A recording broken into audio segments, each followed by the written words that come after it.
అందరికీ నమస్కారం। ఈరోజు మనం ఈ వీడియోలో జనరల్ సైన్స్లో ఫిజిక్స్కు సంబంధించి ఉష్ణోగ్రత అనే పాఠ్యాంశానికి సంబంధించినటువంటి కొన్ని ముఖ్యమైన ప్రశ్నలు మరియు వాటి సమాధానాలు చూద్దాం। ఇవి మనకు కాంపిటిటివ్ ఎగ్జామ్స్కు చాలా బాగా ఉపయోగపడతాయి। మొదటి ప్రశ్న చూడండి, ఉష్ణానికి CGS ప్రమాణం। ఉష్ణానికి CGS ప్రమాణం ఎర్గ్। Answer erg.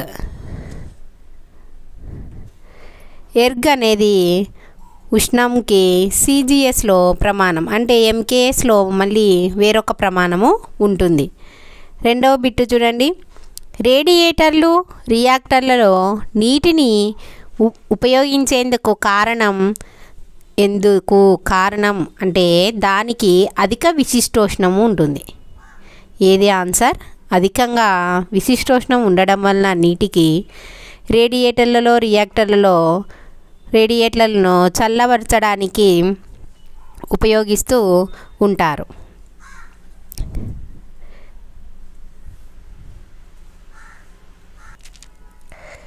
మూడవ ప్రశ్న, పదార్థం స్థితి మార్పు చెందేటప్పుడు దాని డాష్। పదార్థము స్థితి అంటే ఇక్కడ మనకు ద్రవస్థితి నుంచి వాయుస్థితికి లేదా ఘనస్థితి నుంచి ద్రవస్థితికి అని అర్థం చేసుకోవచ్చు। ఆ విధంగా ఒక పదార్థం దాని స్థితిలో మార్పు చెందినప్పటికీ దాని ఉష్ణోగ్రత స్థిరంగా ఉంటుంది। ఇది మనం బాగా గుర్తుపెట్టుకోవాలి। నెక్స్ట్ బిట్, వేడి నీటితో కంటే నీటి ఆవిరి వల్ల కలిగే గాయాలు మరింత హానికరం ఎందుకు?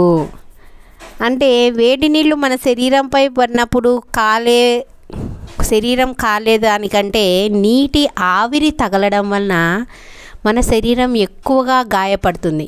దానికి కారణం ఏమిటి అంటే నీటికి బాష్పీభవన గుప్తోష్ణము ఎక్కువ। నీటికి బాష్పీభవన గుప్తోష్ణం అంటే దాగి ఉంటుందన్నమాట ఉష్ణం అనేది। అది ఎక్కువగా ఉండడం వల్ల వేడి నీటితో పోల్చినప్పుడు నీటి ఆవిరి వల్లనే మనకు గాయాలు ఎక్కువగా అవుతాయి। నెక్స్ట్ బిట్, ఉష్ణాన్ని కొలిచే పరికరం కెలోరీమీటరు। నెక్స్ట్ బిట్, దేనికి విశిష్టోష్ణం అత్యధికం? అంటే నీటికి విశిష్టోష్ణం ఎక్కువ, అందుకే నీటిని రేడియేటర్లలో మనం ఉపయోగిస్తామని ముందుగా కూడా తెలుసుకున్నాం। నెక్స్ట్ బిట్, ప్రెషర్ కుక్కర్ నీటి బాష్పీభవన స్థానాన్ని పెంచుతుంది। ప్రెషర్ కుక్కర్ ఏం చేస్తుందంటే నీటి యొక్క బాష్పీభవన స్థానాన్ని పెంచుతుంది। దానివల్లనే మనకు ప్రెషర్ కుక్కర్లో వంటలు త్వరగా అవుతాయి। నెక్స్ట్ బిట్, అత్యుత్తమ ఉష్ణవాహకం ఏది? ఉష్ణవాహకం అంటే ఉష్ణాన్ని తన గుండా ప్రవహింప చేసుకునేది। వీటిలో ఏది అత్యుత్తమ ఉష్ణవాహకం అంటే వెండి అనేది ఉష్ణాన్ని తొందరగా ప్రసరింప చేసుకుంటుంది। తర్వాత నెక్స్ట్ బిట్, స్వెటర్ శరీరాన్ని వెచ్చగా ఉంచడానికి కారణం? చలికాలంలో మనం స్వెటర్ వేసుకుంటాం। స్వెటర్ వేసుకోవడం వల్ల మన శరీరం వెచ్చగా అవుతుంది, ఒక్కోసారి చెమట కూడా పడుతుంది। మరి ఈ విధంగా స్వెటర్ వెచ్చగా ఉంచడానికి కారణం ఏమిటి అంటే అది గాలిని బంధిస్తుంది, అంటే లోపలి గాలి బయటి గాలి లోపలికి రాకుండా చేస్తుంది। నెక్స్ట్ గాలి అధమ ఉష్ణవాహకం, ఆ విధంగా గాలిని బంధించడం వల్ల గాలి అనేది అధమ ఉష్ణవాహకం కాబట్టి ఉష్ణాన్ని ప్రసరింప చేయనియదు। నెక్స్ట్ స్వెటర్ తయారీలో వాడిన ఉన్ని అధమవాహకం, ఉన్ని అధమవాహకమే। తర్వాత గాలి అధమ ఉష్ణవాహకమే కాబట్టి స్వెటర్ వేసుకోవడం వల్ల మనకు శరీరం అనేది వెచ్చగా ఉంటుంది। ఈ 3 కారణాలు మనము గుర్తుపెట్టుకోవాలి। నెక్స్ట్ బిట్, పాదరసంలో ఉష్ణము ఏ పద్ధతిలో ప్రసరిస్తుంది? పాదరసంలో ఉష్ణం ఏ పద్ధతిలో ప్రసరిస్తుందంటే ఉష్ణ వహన పద్ధతిలో ప్రసరిస్తుంది. ఉష్ణ వహనం. నెక్స్ట్ బిట్, శూన్య కెల్విన్ సమీపంలోని ఉష్ణోగ్రతల అధ్యయనాన్ని ఏమంటారు?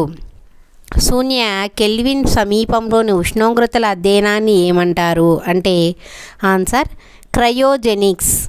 క్రయోజెనిక్స్ అని అంటారు. నెక్స్ట్ ఇవి మనకు కొన్ని ఇంపార్టెంట్ బిట్స్, ఇంకా కొన్ని చూద్దాం. నెక్స్ట్ బిట్, మెర్క్యూరీ థర్మామీటర్తో ఏ ఉష్ణోగ్రతలను నిర్ధారించలేం? మెర్క్యూరీ థర్మామీటర్తో అంటే మెర్క్యూరీతో తయారు చేయబడిన థర్మామీటర్తో ఏ ఉష్ణోగ్రతలను నిర్ధారించలేం అంటే -39 డిగ్రీల కంటే తక్కువ ఉష్ణోగ్రతలు, అలాగే 357 డిగ్రీల సెంటీగ్రేడ్ కంటే ఎక్కువ ఉష్ణోగ్రతలు.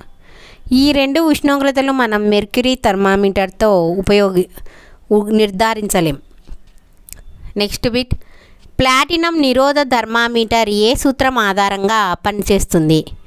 ప్లాటినం నిరోధ థర్మామీటర్ ఏ సూత్రం ఆధారంగా పనిచేస్తుంది? ఆన్సర్ ఉష్ణోగ్రత మార్పులకు అనుగుణంగా తీగ విద్యుత్ నిరోధం మారుతుంది.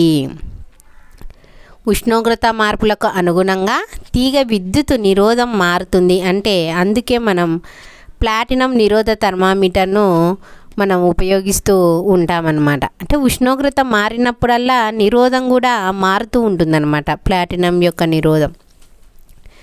నెక్స్ట్ బిట్, అయస్కాంత థర్మామీటర్ ఏ ఉష్ణోగ్రతలను కొలుస్తుంది? అయస్కాంత థర్మామీటర్ ఏ ఉష్ణోగ్రతలను కొలుస్తుంది అంటే శూన్య కెల్విన్ సమీప ఉష్ణోగ్రతలు. శూన్య కెల్విన్ సమీప ఉష్ణోగ్రతలను కొలుస్తుంది. నెక్స్ట్ బిట్, సూర్యుడు ఇతర నక్షత్రాల ఉష్ణోగ్రతను కొలిచేందుకు వాడే థర్మామీటర్ ఏది? ఇది వెరీ ఇంపార్టెంట్ బిట్. సూర్యుడు మరియు ఇతర నక్షత్రాల ఉష్ణోగ్రతలు అంటే అత్యధిక ఉష్ణోగ్రతలు అన్నమాట. ఈ అత్యధిక ఉష్ణోగ్రతలను కొలవడానికి వాడే థర్మామీటర్ ఏది? Answer pyrometer. Answer pyrometer. Next bit, Fahrenheit స్కేల్పై అధోస్థిర స్థానం విలువ ఎంత? ఫారెన్హీట్ స్కేల్పై అధోస్థిర స్థానం విలువ ఎంత? ఆన్సర్ 32 డిగ్రీల ఫారెన్హీట్స్. 32 డిగ్రీల ఫారెన్హీట్స్. నెక్స్ట్ బిట్, రుణ విలువలు లేని ఉష్ణోగ్రత మానం ఏది?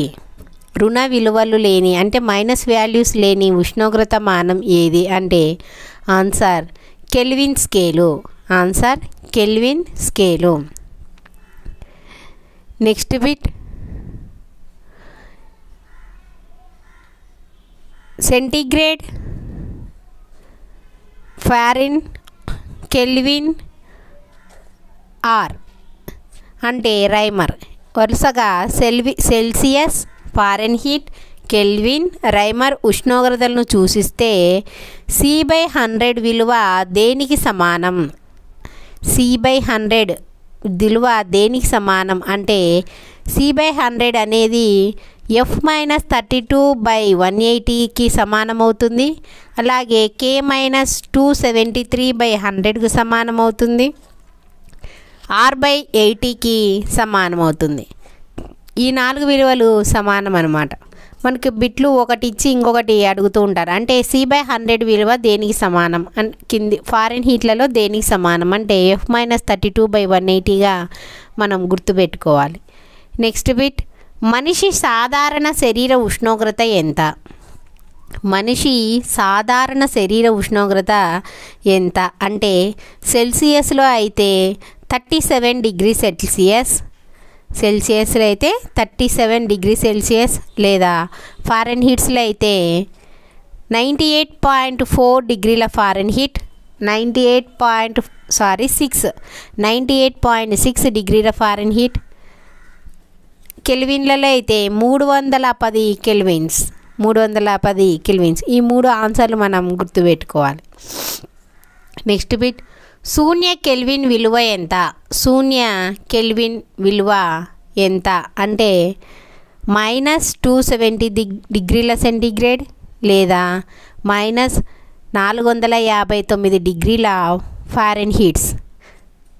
ఇది శూన్య కెల్విన్ల యొక్క ఉష్ణ విలువ అనేది, అంటే 1 డిగ్రీ సెల్సియస్కు సమానంగా ఉంటుందన్నమాట. కేకు ఒక కెల్విన్కు సమానంగా ఉంటుంది, 0 కెల్విన్కు సమానంగా ఉంటుంది. ఇవి కొన్ని ముఖ్యమైనటువంటి ప్రశ్నలు. ఇంకా కొన్ని చూద్దాం. ఉష్ణ విద్యుత్ లేదా ఉష్ణ యుగ్మ థర్మామీటర్ సహాయంతో, ఉష్ణ విద్యుత్ లేదా ఉష్ణ యుగ్మ థర్మామీటర్ సహాయంతో.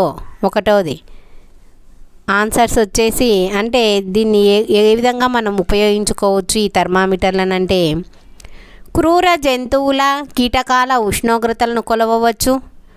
అలాగే చేరేందుకు వీలు లేని ప్రదేశాల ఉష్ణోగ్రతలను దూరం నుంచి కొలవచ్చు, అంటే మనం అక్కడికి వెళ్ళలేం ఆ ప్రదేశాలకు, అలా వెళ్ళలేని ప్రదేశాల యొక్క ఉష్ణోగ్రతను కొలవచ్చు. అదేవిధంగా అతి స్వల్ప ఉష్ణోగ్రతల వ్యత్యాసాన్ని గుర్తించవచ్చు ఈ థర్మామీటర్ సహాయంతో. ఉష్ణ యుగ్మ థర్మామీటర్తో ఈ క్రింది విధంగా మనం ఉష్ణోగ్రతలను కొలవవచ్చు. క్రూర జంతువుల దగ్గరికి మనం వెళ్ళలేం కదా, వాటి ఉష్ణోగ్రతను కూడా ఈ థర్మామీటర్ సహాయంతో మనం కొలవవచ్చు అన్నమాట. నెక్స్ట్ బిట్, క్రింది వాటిలో సరైన ప్రవచనాన్ని గుర్తించండి. అంటే క్రింది వాటిలో అన్నీ సరైనవి. ఇవి చూడండి. యాంత్రిక పనిని పూర్తిగా ఉష్ణశక్తిగా మార్చవచ్చు. యాంత్రిక పనిని పూర్తిగా ఉష్ణశక్తిగా మార్చవచ్చు. రెండవది, విశ్వం యొక్క ఉష్ణోగ్రత క్రమంగా పెరుగుతుంది. విశ్వం యొక్క ఉష్ణోగ్రత క్రమంగా పెరుగుతుంది. మూడవది, విశ్వం ఎంట్రోపీ క్రమంగా పెరుగుతుంది. ఈ 3 అంశాలు అనగా ఈ 3 ప్రవచనాలు సరైనవే. నెక్స్ట్ బిట్, ఆల్కహాల్ థర్మామీటర్తో కొలవగలిగే అత్యల్ప ఉష్ణోగ్రత. ఆల్కహాల్ థర్మామీటర్తో కొలవగలిగే అత్యల్ప ఉష్ణోగ్రత అంటే ఇక్కడ మైనస్ ఉష్ణోగ్రత 115 డిగ్రీల సెంటీగ్రేడ్. ఈ వరకు మాత్రమే మనం ఆల్కహాల్ థర్మామీటర్తో కొలవవచ్చు, 115 డిగ్రీల సెంటీగ్రేడ్. నెక్స్ట్ బిట్, మంచు కొండలపై ఏ ప్రాంతంలో మంచు కరగడం ప్రారంభిస్తుంది. మంచు కొండలపై ఏ ప్రాంతంలో మంచు కరగడం ప్రారంభిస్తుంది అంటే అడుగు భాగంలో నీటిగానే ఉంటుందన్నమాట మనకు. నెక్స్ట్ బిట్, ఘనస్థితి నుంచి నేరుగా వాయు స్థితికి పొందే ప్రక్రియను ఏమంటారు అంటే మనకు స్థితులు 3 రకాలుగా ఉంటాయి. ఘనస్థితి, ద్రవస్థితి, అలాగే వాయుస్థితి. మనకు ఘనస్థితి నుంచి నేరుగా వాయుస్థితికి అంటే ద్రవస్థితి పొందకుండానే వాయుస్థితిలోకి మారిపోతుంది అన్నమాట. ఈ ప్రక్రియను ఏమంటారు? ఇది చాలా ఇంపార్టెంట్ బిట్. ఉత్పతనం అంటారు. ఏమంటారు? ఉత్పతనం అని అంటారు. నెక్స్ట్ బిట్, స్టీలు గ్లాసులో ఉండే వేడి టీ ఏ రూపంలో తన ఉష్ణాన్ని కోల్పోతుంది అంటే మనం ఒక గ్లాసులో టీ పోసి పెట్టినామనుకోండి, వేడి టీ కొద్దిసేపటి తర్వాత చల్లగా అయిపోతుంది. ఏ విధంగా అవుతుంది అంటే ఉష్ణవహనం, ఉష్ణ సంవహనం, ఉష్ణ వికిరణం. ఈ 3 పద్ధతులలో ఉష్ణం కోల్పోతూ ఆ టీ అనేది చల్లబడిపోతుంది. ఉష్ణవహనం, ఉష్ణ సంవహనం, ఉష్ణ వికిరణం 3 రకాలుగా 3 రూపాలలో ఉష్ణాన్ని కోల్పోతూ ఉంటుందన్నమాట. నెక్స్ట్ బిట్, థర్మాల్స్ ఫ్లాస్క్లో ఉష్ణ నష్టాన్ని నిరోధించే అంశాలు ఏవి అంటే మనం ఫ్లాస్క్లో టీ పోసి పెడతాం కదా, అది వేడిగానే ఉంటుంది. ఎందుకు వేడిగానే ఉంటుంది అంటే ఉష్ణ నష్టం ఎలా జరుగుతుంది అంటే గాజు బల్బు 2 గోడల మధ్య ఉండే శూన్య ప్రదేశం, రెండవది గాజు బల్బు లోపలి గోడలపై పూసిన వెండి పూత, మూడవది గాజు బల్బును కలిగి ఉండే ప్లాస్టిక్ తొడుగు. ఈ 3 కారణాల వల్ల ఉష్ణ నష్టాన్ని నిరోధించవచ్చు అన్నమాట. అందుకే టీ వేడిగానే ఉంటుంది. ప్లాస్టిక్ తొడుగు, వెండి పూత, శూన్య ప్రదేశం. ఈ 3 అంశాల వల్ల థర్మాస్ ఫ్లాస్క్లో పోసినటువంటి ద్రవ పదార్థాలు ఉష్ణాన్ని అలాగే ఉంటాయి. నెక్స్ట్ బిట్, నీటి ద్రవీభవన స్థానం విలువ ఎంత? Very important bit. నీటి ద్రవీభవన స్థానం విలువ ఎంత అంటే 0 డిగ్రీ సెంటీగ్రేడ్ లేదా 273 కెల్విన్లు లేదా 32 డిగ్రీల ఫారెన్హీట్. అంటే ఏ ఆన్సర్ అయినా ఒకటే, వేటి విలువైనా ఒకటే. 0 డిగ్రీ సెంటీగ్రేడ్ లేదా 273 కెల్విన్లు లేదా 32 డిగ్రీల ఫారెన్హీట్స్. ఇది నీటి ద్రవీభవన స్థానం యొక్క విలువ. మనకు ఈ విధంగా 3 రకాలుగా చెప్పుకోవచ్చు. క్రింది వాటిలో సరైనవి ఏవి అంటే ఏ ప్రవచనాలు సరైనవి? వహనంలో పదార్థము చలించదు అంటే ఉష్ణ వహనంలో పదార్థాలు చలించవన్నమాట, ఉష్ణం మాత్రమే మారుతూ పోతుంది. సంవహనం ద్రవాలు వాయువుల్లో జరుగుతుంది. సంవహనంలో పదార్థంలోని కణాలు జరుగుతూ ద్రవాలు వాయువుల్లో జరుగుతుందన్నమాట. అందుకే కణాలు ఒక ప్రదేశం నుంచి ఇంకో ప్రదేశానికి పోతాయి. కాబట్టి వికిరణానికి యానకం అవసరం లేదు అంటే ఉష్ణ వికిరణానికి యానకమే అవసరం లేదు. శూన్యంలో వహనము సంవహనం జరగవు. ఈ 4 అంశాలు సరైనవే మనకు. ఉష్ణ వహనంలో పదార్థం చలించదు. ఉష్ణ సంవహనం ద్రవాలు వాయువుల్లో జరుగుతుంది అంటే ఉష్ణ సంవహనం ఘన పదార్థాల్లో జరగదన్నమాట. ఉష్ణ వికిరణానికి యానకం అవసరం లేదు. శూన్యంలో వహనము సంవహనం మాత్రమే జరుగుతాయి. ఇవన్నీ మనకు ఉష్ణానికి సంబంధించినటువంటి అంశాలు. ఇవన్నీ సరైనవే. నెక్స్ట్, ఉష్ణోగ్రతకు ఎస్ఐ ప్రమాణం ఏమిటి? ఎస్ఐలలో ప్రమాణం ఏమిటంటే కెల్విన్. నెక్స్ట్ బిట్, పాదరసంలో ఉష్ణము ఏ పద్ధతిలో ప్రసరిస్తుంది? పాదరసంలో ఉష్ణము ఏ పద్ధతిలో ప్రసరిస్తుందంటే వహనం అంటే ఉష్ణ వహన పద్ధతిలో ప్రసరిస్తుంది. నెక్స్ట్ బిట్, సూర్యుడి నుండి ఉష్ణశక్తి భూమికి ఏ రూపంలో చేరుతుంది? Very important. సూర్యుడి నుండి మనకు ఎండ వస్తుంది కదా, ఆ ఉష్ణశక్తి ఏ రూపంలో వస్తుందంటే ఉష్ణ వికిరణం. ఎందుకంటే యానకం అవసరం లేదు, నేరుగా వచ్చేస్తుంది. ఉష్ణ వికిరణం ద్వారా ఈ రూపంలో భూమిని చేరుతుంది. నెక్స్ట్ బిట్, ఇది కూడా వెరీ ఇంపార్టెంట్. రైలు పట్టాల మధ్య ఖాళీలను వదులుతారు ఎందుకు? ఎందుకంటే వేసవిలో పట్టాలు వ్యాకోచించేందుకు వీలుగా కొద్దిగా స్థలం పెట్టింటారు. ఎందుకంటే పట్టాలు వేడికి వ్యాకోచించి అట్లే ఉంటాయి. ఒకవేళ ఖాళీ స్థలం వదలకుంటే ఒకదాని మీదకి ఒక్కి రైలు పట్టాలు తప్పే ప్రమాదం ఉంటుంది. అందుకే పట్టాల మధ్యలో ఏమవుతుంది, వేసవిలో వ్యాకుంచడానికి వీలుగా ఖాళీ స్థలాలను వదులుతారనమాట. కుండలో నీరు చల్లగా ఉండడానికి కారణం? ఇటువంటి బిట్లు సింపుల్గానే ఉంటాయి వినడానికి, కానీ ఆన్సర్ గుర్తుపెట్టుకోవాలి మనం. ఇగరడం అనే ప్రక్రియ వల్ల కుండలో నీరు చల్లగా ఉంటుందన్నమాట. నెక్స్ట్ బిట్, ఏ రకమైన పదార్థంతో చేసిన కప్పులో పోసిన టీ త్వరగా చల్లారదు? ఇంపార్టెంట్, ఇది కూడా సింపుల్గా ఉంటాయి బిట్లేమో. మట్టితో తయారు చేసిన కప్పులో పోసిన టీ అయితే గాన త్వరగా చల్లారదంట స్టీలు వాటితో పోల్చినప్పుడు. నెక్స్ట్ బిట్, నీటికి 4 డిగ్రీల సెంటీగ్రేడ్ వద్ద అంటే సాంద్రత గరిష్టం, ఘనపరిమాణం కనిష్టం. సాంద్రత గరిష్టంగా ఉంటుంది నీటికి, ఘనపరిమాణం ఏమో కనిష్టంగా ఉంటుంది. నెక్స్ట్ బిట్, అతి శీతల ధ్రువ ప్రాంతాల్లో కొలనులో నీరు గడ్డ కట్టినప్పటికీ అందులోనే జీవచరాలు మనుగడను కొనసాగిస్తాయి. కారణం నీటి అసంగత వ్యాకోచం వల్లనే 4 డిగ్రీ సెంటీగ్రేడ్ వద్ద ఉంటుంది. ఇది ధ్రువ ప్రాంతాల్లో ఉన్నటువంటి జలచరాలు బతుకుతూ ఉన్నాయి, జీవచరాలు.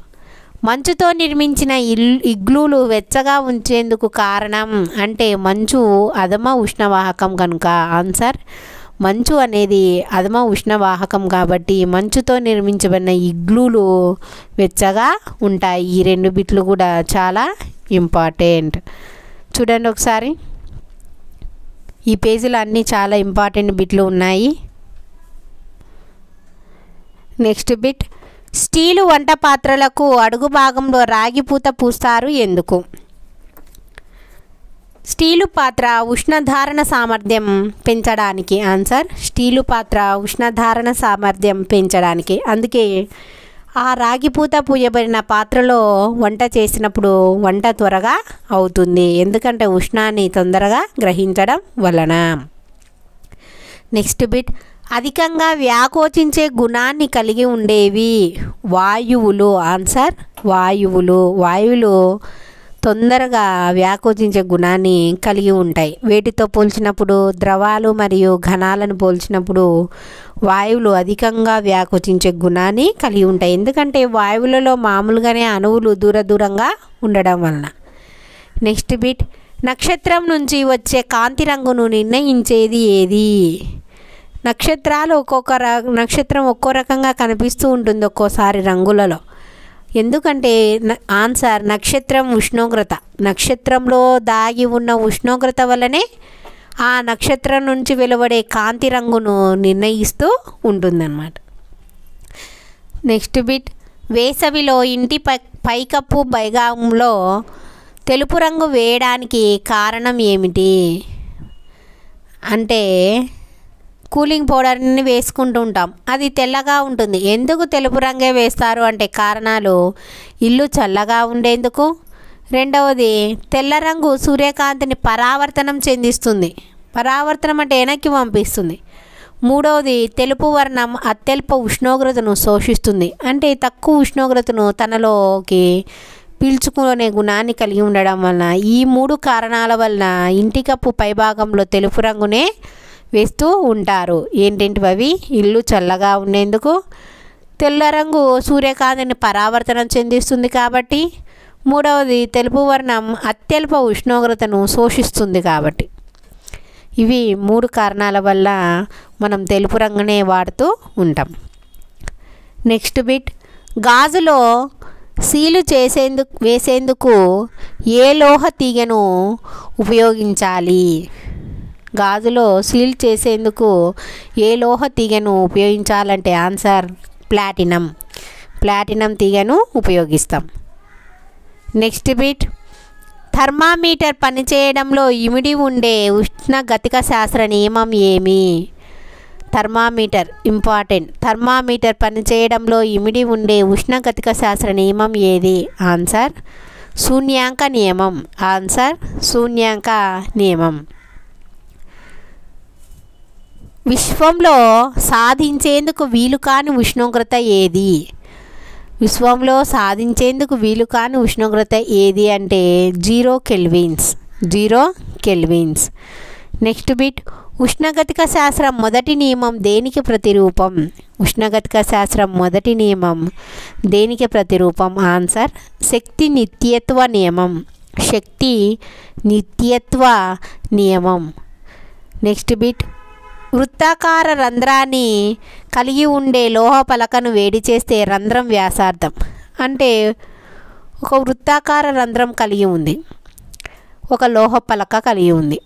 ఆ లోహపు పలకను మనం వేడి చేసినామనుకోండి, ఈ విధంగా లోహపు పలక వృత్తంగా ఉంది, లోపల ఉన్నటువంటి రంధ్రం కూడా వృత్తాకారంగా ఉంటే ఆ రంధ్రం యొక్క వ్యాసార్థం ఏమవుతుందంటే ఆన్సర్, పెరుగుతుంది. రంధ్రం వ్యాసార్థం పెరుగుతుంది. నెక్స్ట్ బిట్, వేసవిలో కంటే శీతాకాలంలో టీ త్వరగా చల్లారడానికి వివరించే నియమం. వేసవిలో కంటే శీతాకాలంలో టీ త్వరగా చల్లారడాన్ని వివరించే నియమం. ఆన్సర్, న్యూటన్ శీతలీకరణ నియమం. ఇవి కొన్ని ఇంపార్టెంట్ బిట్స్, ఉష్ణము మరియు ఉష్ణోగ్రతలకు సంబంధించినటువంటి కొన్ని ఇంపార్టెంట్ బిట్స్. ఇవి మనం 1కి 10 సార్లు చదివి గుర్తు పెట్టుకోవాల్సిందిగా కోరడమైంది. Thank you for watching.